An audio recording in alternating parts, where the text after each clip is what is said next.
Hello everyone, it's Rob here. Listen, it's YouTube. You know what to do. Hit the bell and the thumbs up, right? Okay, I'll talk to you later. Bye. I don't get the JFK conspiracies. It's not like the CIA stopped being able to do their horrible shit under him. I mean, the idea is that he was planning on withdrawing from Vietnam and trying to work with the Soviets. That's why they wanted to get rid of him.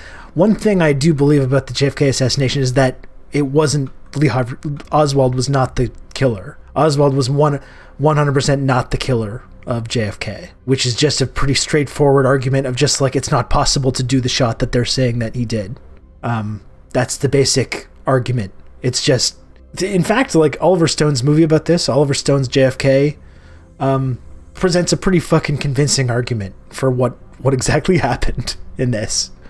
Not only that it was not possible for Oswald to do the shooting, but what it was, which was just a soft coup where you basically had people in 3 buildings as he pulled into view, and it's just a turkey shoot, basically, is what they describe it as.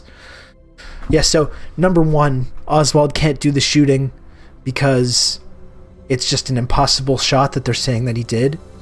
And also, the big thing, also the whole back and to the left thing, which is that Oswald was behind Kennedy.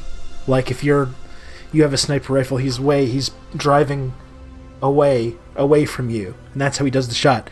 And if you watch the fucking tape, the Zapruder film, he gets hit here, the whole back and to the left thing, right? Back and to the left, because he gets shot very quite clearly like that.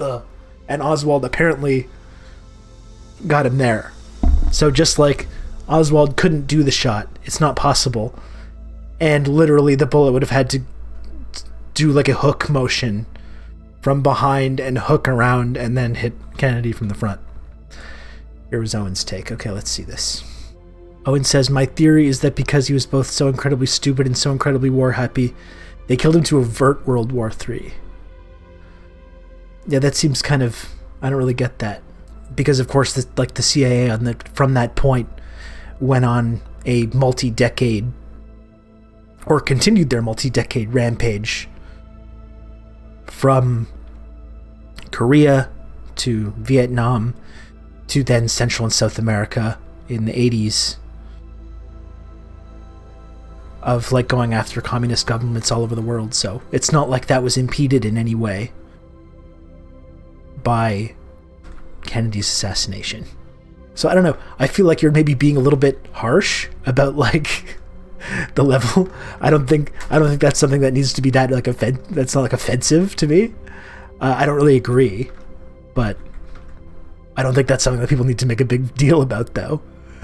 I would really like to watch those scenes from JFK. Honestly, like, I know it's a film and everything, but it is pretty fucking convincing. The theory that gets put out there in that movie, that A, Oswald couldn't have done it, and B, it was like the military-industrial complex who Kennedy was starting to go against them. He was planning on pulling out of Vietnam, and they were just like, no, he's not going to stop the grift.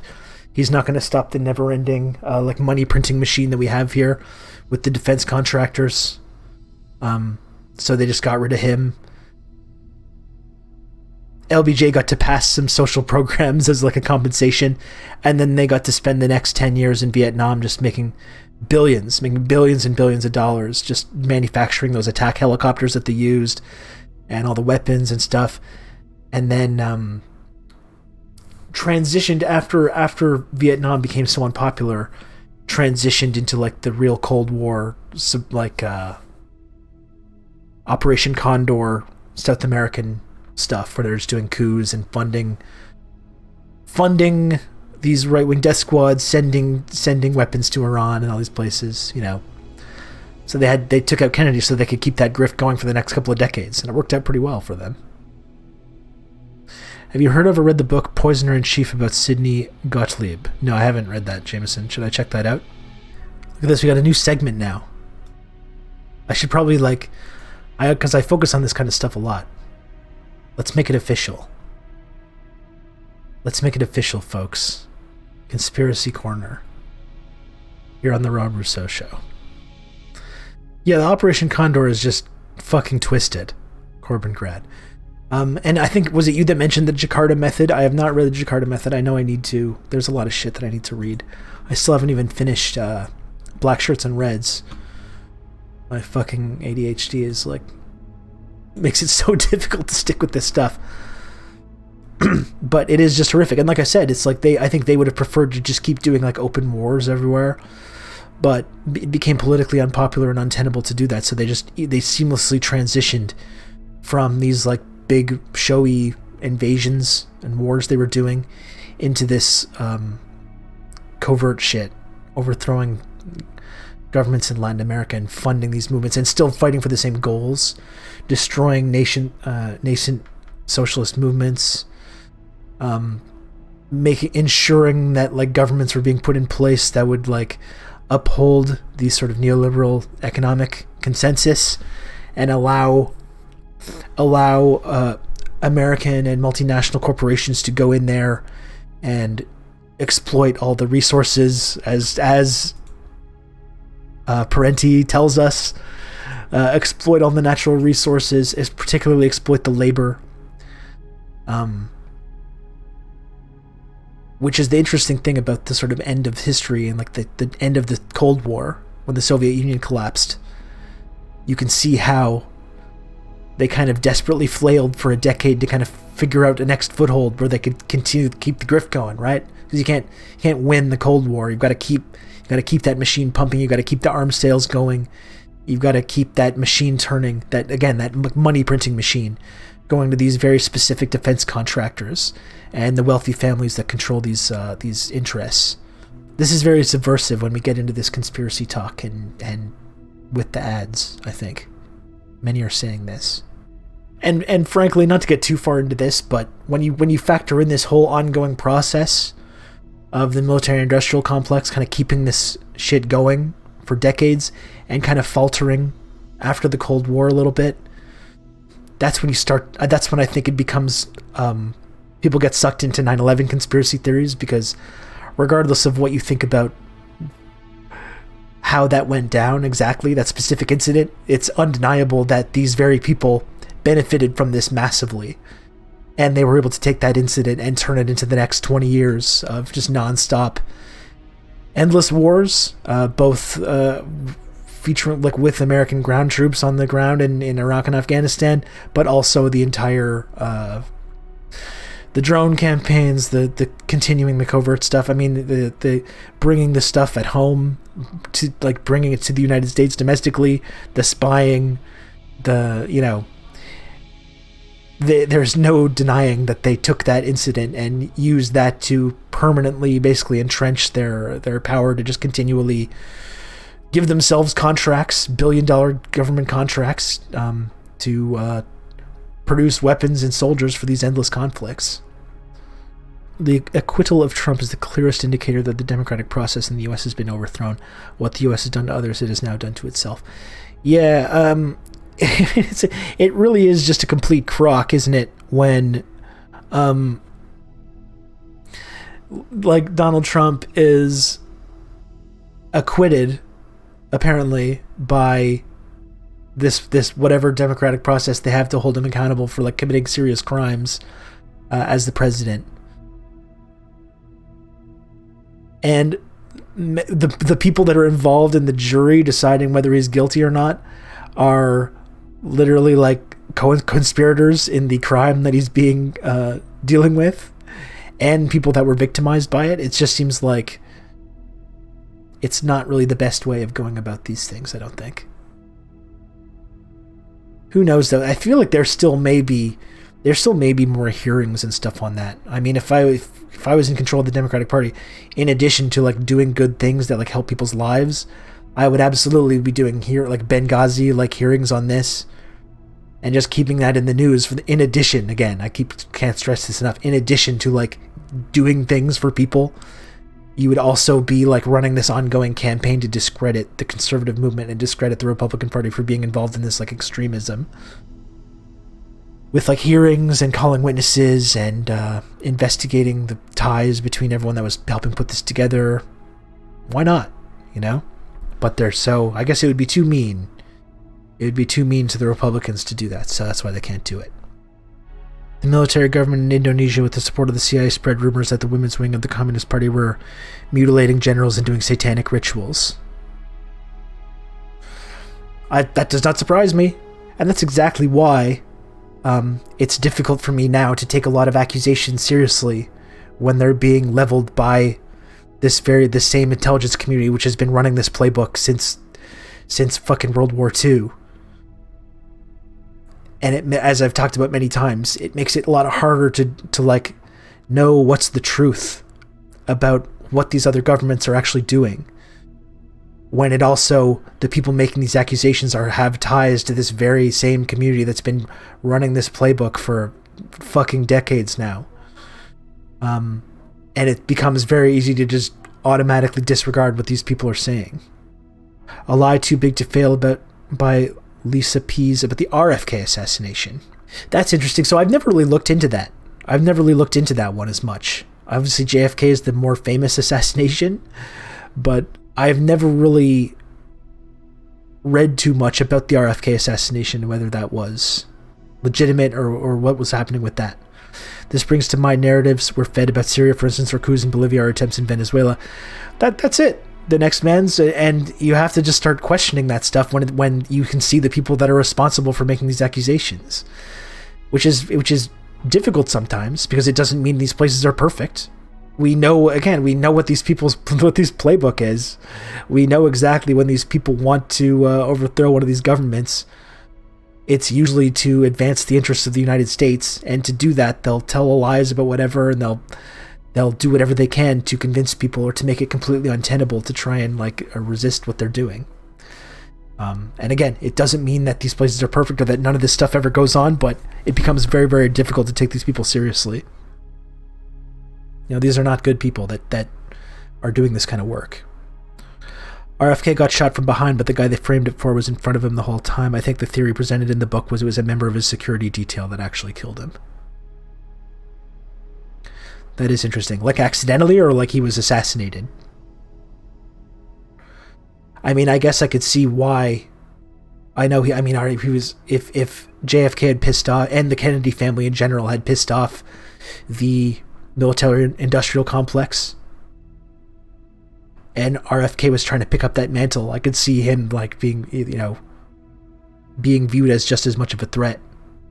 One thing that's interesting is as much as they were kind of like rivals, I think they had kind of a respect for each other, Kennedy and Castro.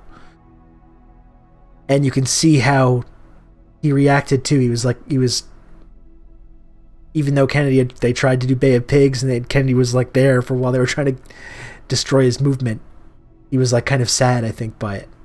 This is Castro here. In the circumstances that surrounded the assassination of President Kennedy, we believe it has no justification. But analyzing the question from the political objective point of view, I also said it was serious news, bad news. And some will ask why. Why precisely the Cubans, who have received so many aggressions on the part of the United States from the Kennedy administration itself? Why can they say that it is bad news? Why can they take an attitude of this kind in the face of this news? But in the first place, we Cubans must react as revolutionaries. In the second place, we Cubans as conscious revolutionaries should not confuse men with systems. And we have to begin by considering that we do not hate men, we hate systems. We hate the imperialist system, we hate the capitalist system, but this does not mean that we hate men as such, as individuals, part of a machine, a more or less important part of a system. So we should not confuse hatred of a system with the sentiment we should harbor toward men, which is a different sentiment. It's not a sentiment of hatred, and much less a sentiment of hatred which in a case like this would be despicable.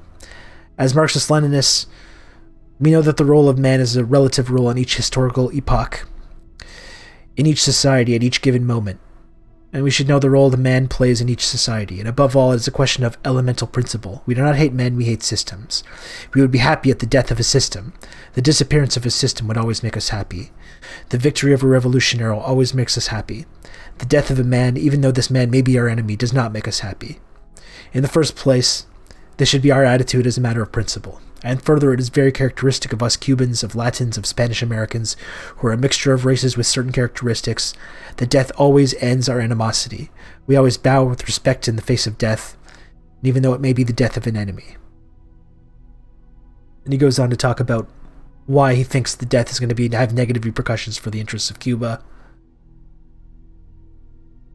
And I know in another speech he talks specifically about Oswald, and it's just basically is like, no way he could have been doing it. No way he could have done it. Did you listen to the newest Chapo episode on H.W. Bush? What are your thoughts on him being involved in the JFK assassination? I mean, I haven't listened to it. No, I haven't listened to Chapo in a while.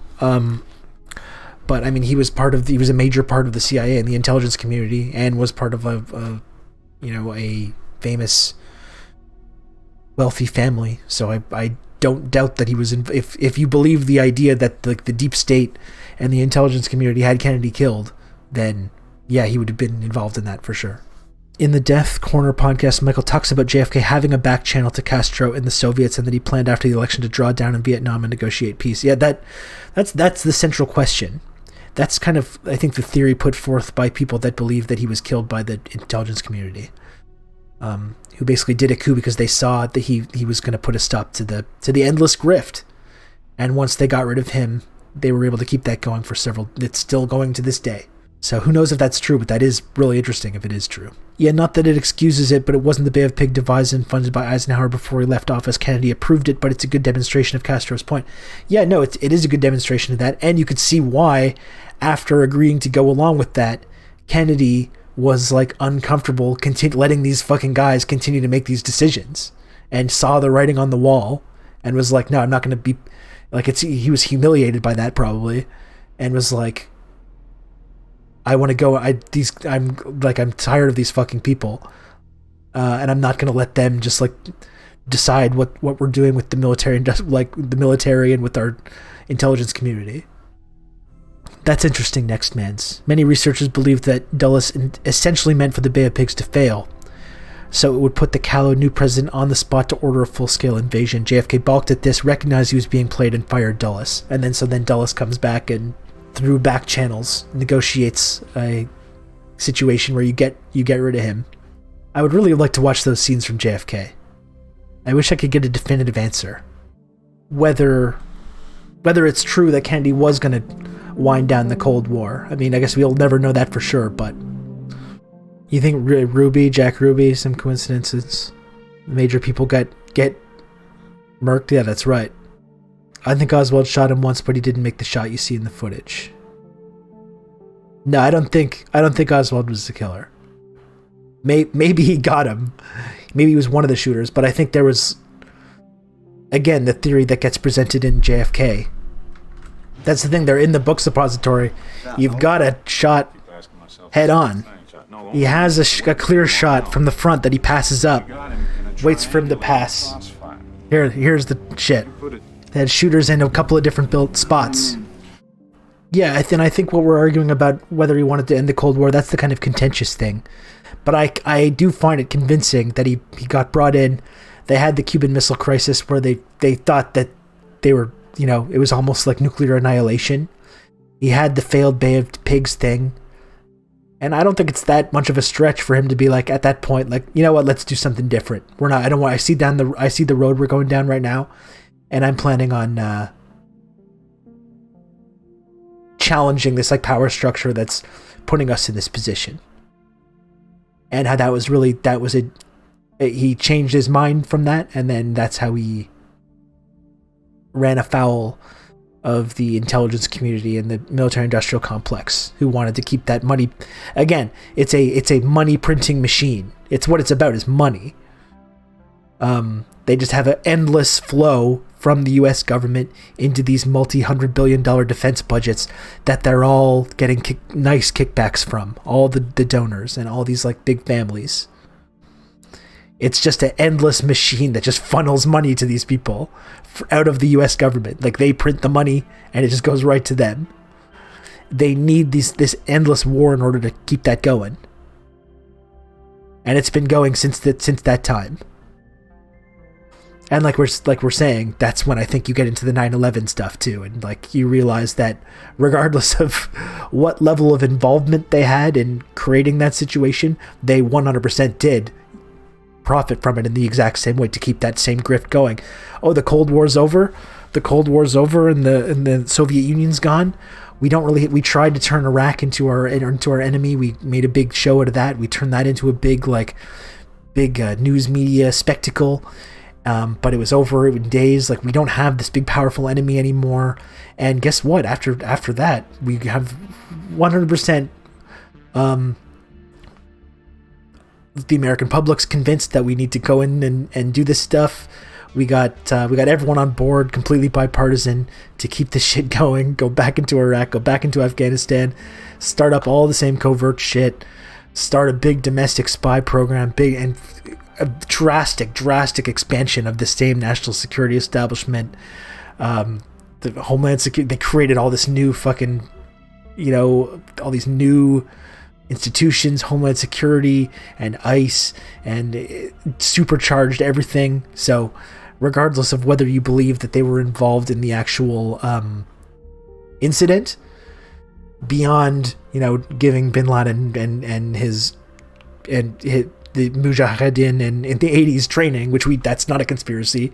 They definitely did train and fund these people in Afghanistan in the 80s to fight the Soviets. Bare minimum, they let it happen. And that's plenty of evidence for that as well. There was people in the intelligence community that were not in on this, obviously, and were trying to do something to stop it, and they were completely ignored by the Bush administration. You're gonna have good old and Rob by to talk you through all this. Other people, like within competing elements of the national security establishment.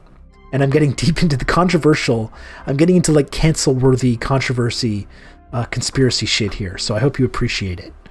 Because it's the kind of shit that ends careers when you start talking about it. There's certainly people within that community that allowed it to happen. Not only let it happen, but obscured the details and then used it to affect the desired foreign policy. Absolutely. I definitely don't think George Bush and Dick Cheney and Donald Rumsfeld were on the phone with bin Laden telling him what's what. Like nothing like that. But it is a undisputable fact that they did provide these guys weapons and training and funding in the 80s. And it's also an undisputable fact that after the fall of the Soviet Union, they needed an excuse to restart that machine the way they did in 2001. And when you look back on it, they certainly did kickstart that and really like pump it into the next gear, even beyond what they were doing in the Cold War, which again just keeps funneling money to the same corrupt families and the same defense contractors and the same people. It's the same people that have been behind this for fucking decades. Anywho. I'm glad you folks appreciate my. They're like, yeah, I don't lie, but when they talk about this being the world's most subversive stream, we're not messing around there. We got to really we got to really live up to this. The open-mindedness on this stream by the host and chat is awesome. Cheers, comrades. Well, next man's, I think that's one thing is that like these people, they've demonstrated repeatedly, not even in conspiracy stuff, but you're talking about like the Jakarta method and the stuff that we know that they did. We know what they've been doing for several decades and what their playbook is. And then it becomes very difficult to ignore when you see these patterns continually perpetuate. And these people don't have credibility. The people in the media that have manufactured consent for all of this, the people in the New York Times and the media establishment that have been supportive of every coup and every military fucking intervention that they've done over the last couple of decades. You understand why then they no longer have any credibility, and then people just start reflexively mistrusting everything that they say. That's a normal reaction.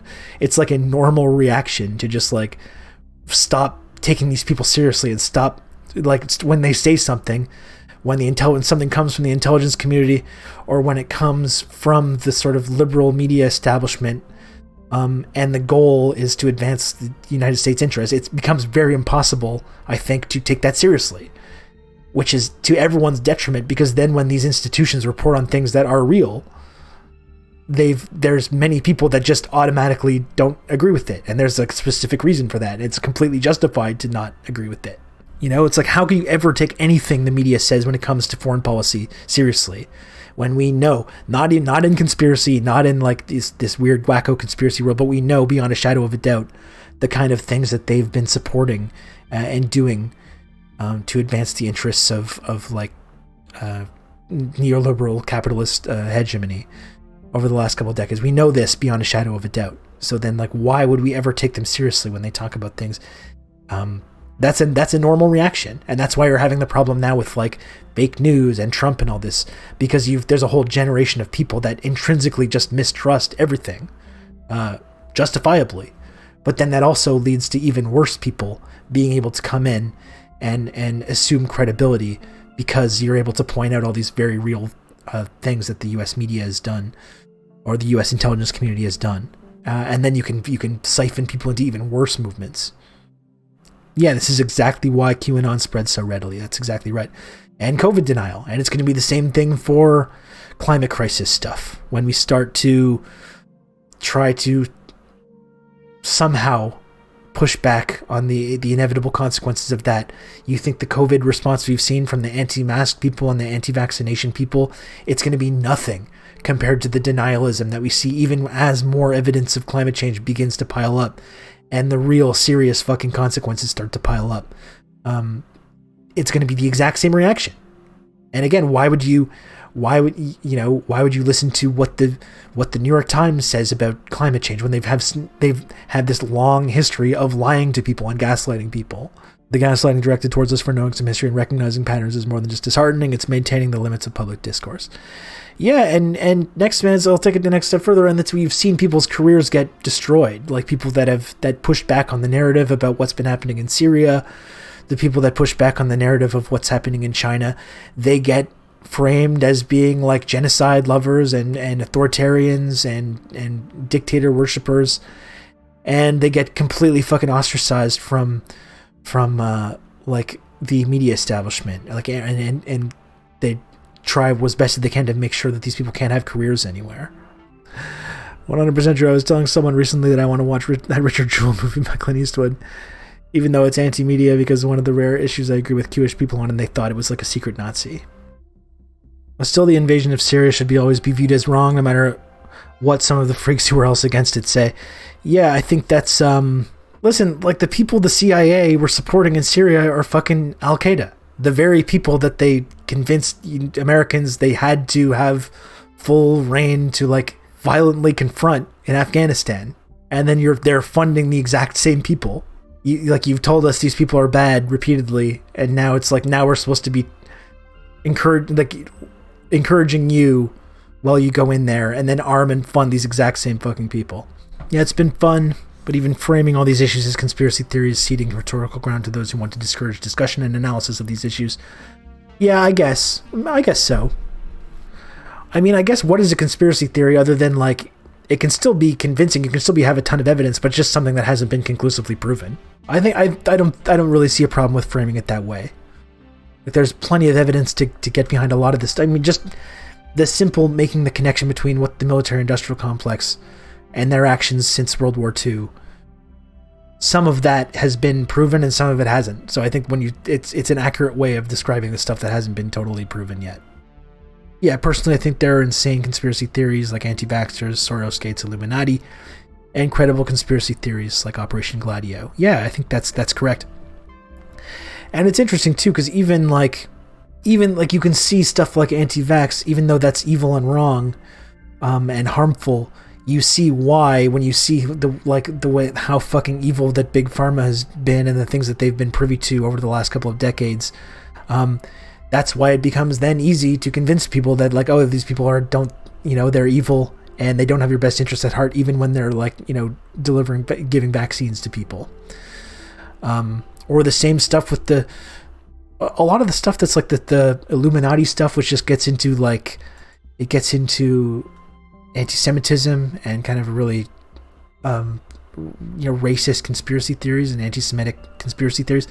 What those are really about is just capitalism, right? People taking this very real thing, this very real oppressive class of people that own the media, that are constantly filling our brains with information, that perpetuate these like military industrial complexes in order to fully enrich themselves. It's not the evil Jewish people, it's just capitalists, right? It has nothing to do with people being Jewish or Christian or Muslim or whatever. But because this kind of oppressive system exists, it allows like racist and anti-Semitic demagogues to then pull people into their like racist and shitty movements, right? It's just describing an oppressive system that's already there but it's putting a specific, like, in this case, Jewish people, like putting them at the ones behind this whole thing that's being perpetuated. When really it's not as simple as that. But this is why people like anti-vaxxers and racist anti-Semites and Nazis are able to flourish, because they're pushing back against something that is there, that people can feel intrinsically, and giving people answers that have not been forthcoming. And that's why we have to push back on that in our own ways, so we can educate people about why these things exist in the first place, and not let them get siphoned off into these like extremist and racist or anti-Semitic movements.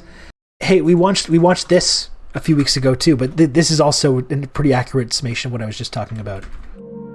Not as a result of a conspiracy, but because... You don't need a formal conspiracy when interests converge. These people went to the same universities and fraternities, they're on the same boards of directors, they're in the same country clubs, they have like interests, they don't need to call a meeting, they know what's good for them, and they're getting it. And there used to be 7 oil companies, there are now 3, it will soon be 2. The things that matter in this country have been reduced in choice. There are 2 political parties, there are a handful of insurance companies, there are about 6 or 7 information things. But if you want a bagel, there are 23 flavors, because you have the illusion. You have the illusion of choice. Right. You don't get the real important choice. There's no freedom of choice. All right, that's the end of the video, everyone. Thank you for watching it.